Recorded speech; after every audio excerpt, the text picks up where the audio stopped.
Hey, good morning, everybody. Hope you have a fantastic day. Happy Labor Day to all you hustlers out there and everything. Got a big shout out coming. And it's been a crazy last couple of days. I had a trailer that was like boom as far as a really horrible situation. I'm going to go into that with y'all and everything, and it just didn't out well, so to speak, and everything. We did get paid, and I think the customer will be calling me back and everything like that. He kind of understood what was going on and whatnot, but maybe y'all will learn from this knucklehead's mistake and not do the same thing. So we'll just have to see. I hope you have a fantastic day. If you're out there hustling, great. I know my landfill's open today. I'll be taking at least 2 loads there to get them emptied up. And yesterday I had main customers that I'm servicing talk to them. Hey, if you would get me your days and square counts in on what you're needing a dumpster for, and we'll make that happen. The other thing that I'm in the process of doing is I'm possibly looking at a roll-off system, and I found a couple that I offer on one guy. We'll see if that comes through. He doesn't really want to get to my price, I understand. And then the other thing that I'm looking at is doing Turo, about possibly buying a vehicle and start renting it out. I know somebody that's just making hand over fist money that way. And the money that he is making is outracing the depreciation on the vehicle. So he's making fat money. He's got a Jeep that he's renting out that, he's getting usually 20 to 30 days a month, and he gets $300 a day on it. So, he's making close to six grand a month on it. He said last time I talked to him, he made $4,800 was net after Turo got their money and everything. And, they got some criteria as far as what you have to do, the vehicle age, and you got to make sure that the tires are, in good shape, and it's not that hard, but you have to jump through some hoops, but it would be a great income. And the other thing is my goal is October 1st to have my first Airbnb up and going. So we're just trying to keep the hustle going like that. So stay tuned. Hope you get entertained, and a couple other things will happen. And again, we're going to have 2 things for you: the weight on that trailer and a big shout out. Have a wonderful day.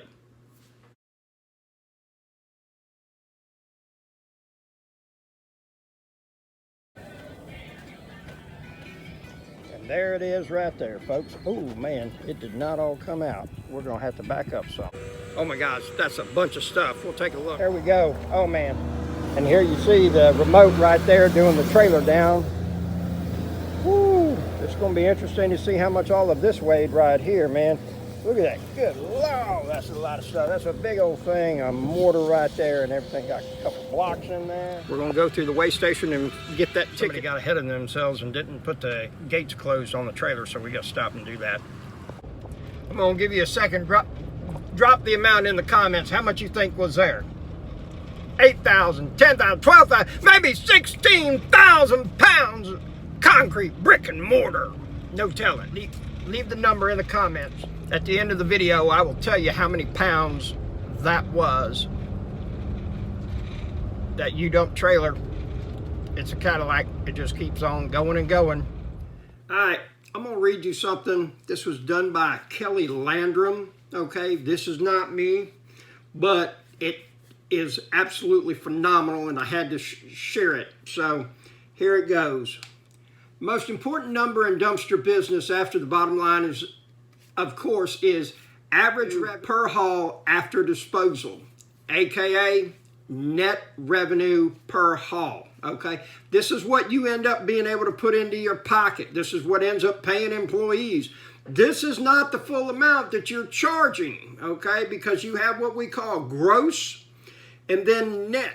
Gross might be $600, but if you pay $400 in expenses, then you only made $200, even though you got paid $600. Very important to understand this, okay?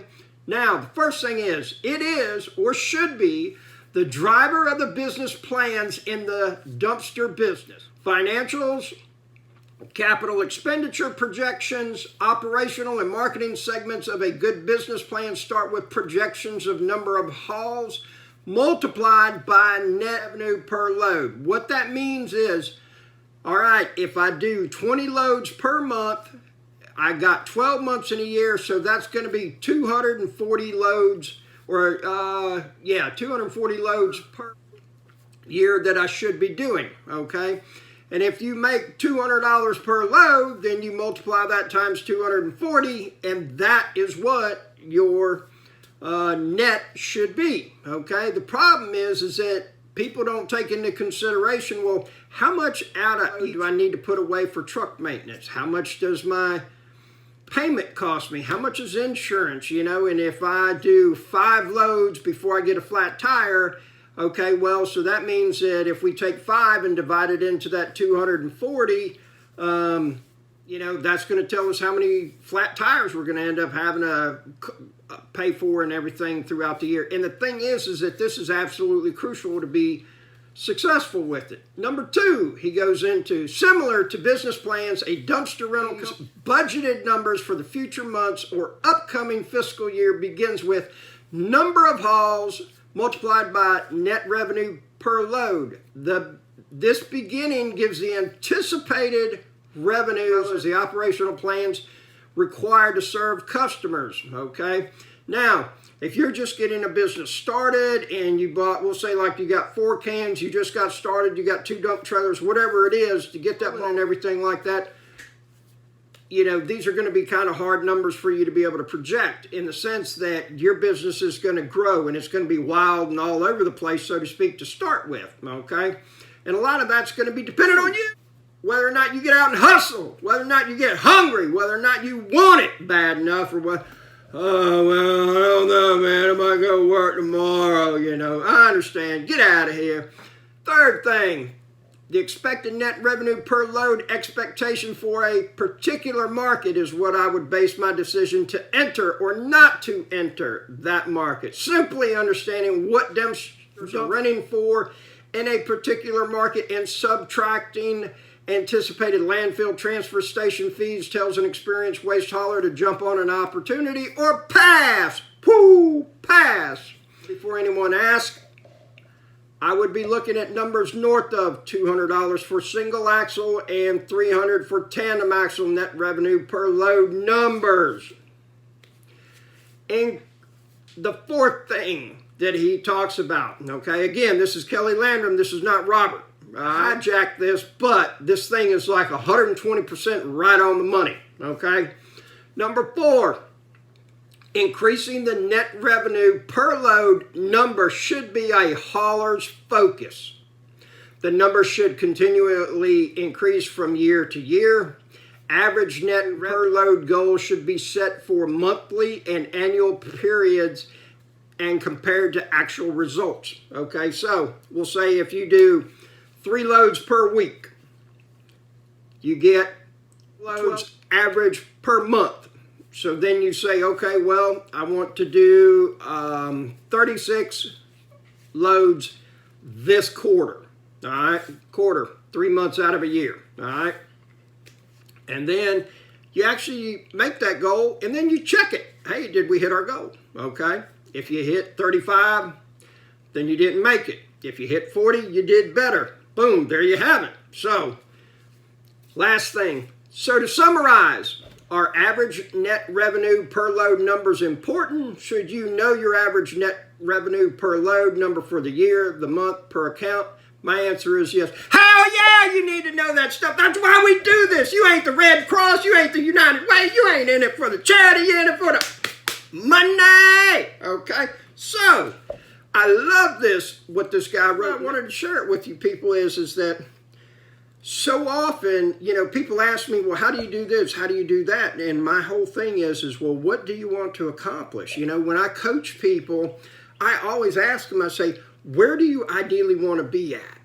What is it that you want to do? What do you want your house to look like? You know, what do you want your business to do? And they're like, well, man, I really never even thought about that. I said, okay, well, guess what? We got to have a goal. We got to have a destination that we're looking to get to, because the path is going to become clear to get to that, all right?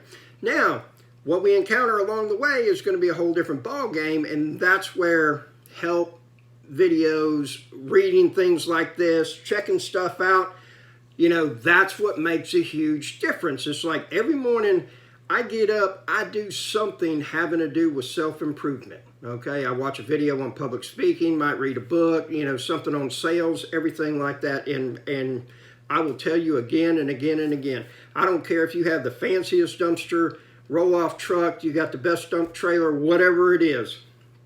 The number one skill is dealing with people. Okay, don't get that. And if anybody ever tells you something different, they're lying to you. Okay, the most successful people are either real good at handling people, or they hire somebody that's real good at handling people and they know their limitations. So again, all right, people skills.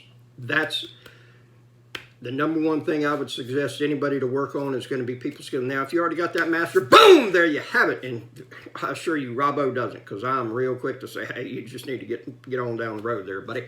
And so, but again, this information right here was just so spot on. I wanted to share it to you. He wrote a nice thing up and everything like that. He shared it with the community. You know, think about what it is exactly that you're doing and everything, and hopefully it'll work for you some.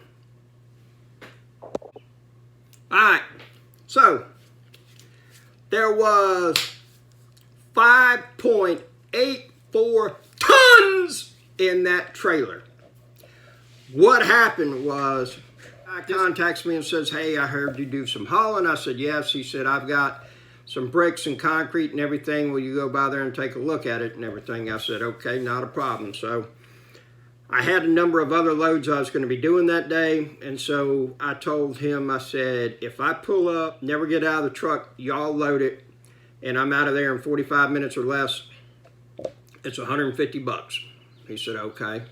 I said, if I drop it off and I leave it there for 5 hours, then you're looking at $225. I said, if I have to clean it up all myself and everything, you're going to be $500. So he said, okay. So then he goes back and forth. Oh, I got this neighbor and everything, and he says he's got a tractor, and I'm going to try to get him to use it and everything like that. And what happens with me is warning bells, because you got to consider this is like a $500,000 house that was just built, absolutely gorgeous. Okay, and now he's trying to save a couple $100. Usually never makes sense, doesn't end well. However, I'm a team player, and so he was like, well, when can you be there? When can he be there? And I was like, you just make the day and time and I'll show up. And so he said, okay, Saturday at 8 a.m. So not a problem. So I get there. The guy shows up with the trailer, or shows up with the tractor. Okay. The bucket is bent. As far as on the bottom, it's got a bow to it. Okay. The reason I mention that is that it's very difficult to scoop with a bucket that's does not have a flat edge. As far as you lay it on the ground, go into your load, then curl your bucket, and then take it and dump it. Okay. Second thing, the guy's not a real good operator.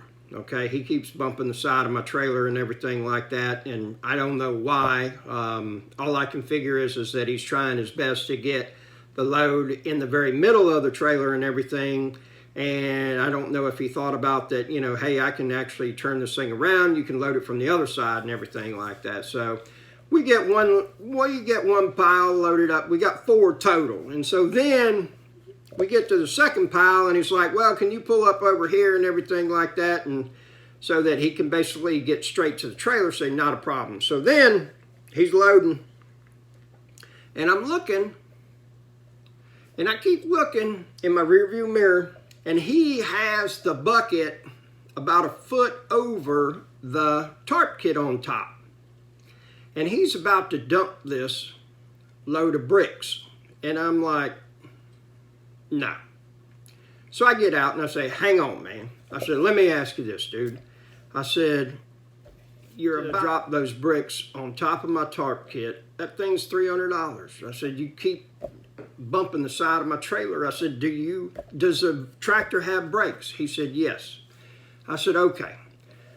You don't have to get that close to be able to dump it. You can get the edge of the bucket, just right it and everything. And he said, can I go ahead and dump this? And I said yes. And I knew at that point exactly what he was about to do. He was about to take his toys and go home. So then he dumps it. And he asked me, he says, "Sir, do I owe you damages on your trailer whatsoever?" And I said, "No." He said, "Okay." Puts it in reverse and goes home. I told the customer, I said, "Man, I am sorry, but he's already bumped my trailer about 6 times." And, you know, and I did tell the customer that, you know, we were into the point where it was going to be, you know, more money. And so then he also told me, he said, "Yeah," he said, "I got this young kid across the street that was helping me. He's going to show up, and then a couple of his friends are supposed to show up." Well, the young boy does show up. He's got a girl with him. Nothing wrong with that. And then they end up more. And needless to say, there's still some stuff there left. I did not charge him full price, but he did go into the higher bracket on the price point and everything like that. I did tell him sorry. He said, "I understand." He said he was just a neighbor trying to help out and everything. I said, "I understand, man, but I had no idea that he was going to be, you know,